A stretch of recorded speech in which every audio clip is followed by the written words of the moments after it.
দুর্গাপূজার বিজয়ের ডেট পরিবর্তন করেছিলেন মহরমের মিছিল যাওয়ার জন্য, এবং লাগাতার 10-12 বছর ধরে পিতৃপক্ষে ফিতা কাটতেন।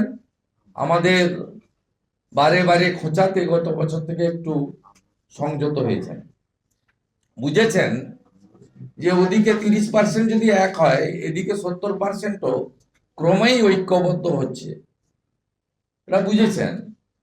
এবং তিনি কার্নিভালের নামে যেটা করেন সেটাও দুর্গাপূজা বা হিন্দু সংস্কৃতির উপরে সঙ্গে মানানসই নয়।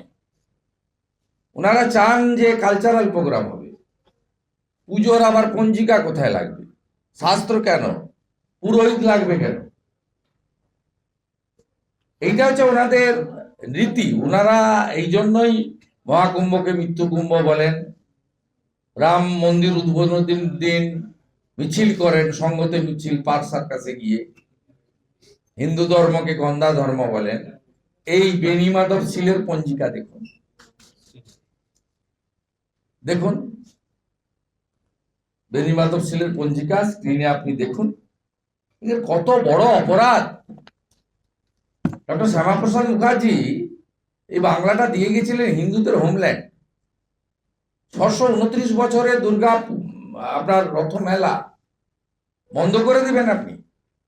যেহেতু জালালপুর বা কালিয়াচক 3 সেখানে হিন্দুদের তো প্রায় শূন্য হয়ে গেছে, হার্ডলি 7-8% হিন্দু আছে, 90-92% দখল করে ফেলেছে মুসলিমরা। এই হচ্ছে পশ্চিমবাংলার চিত্র।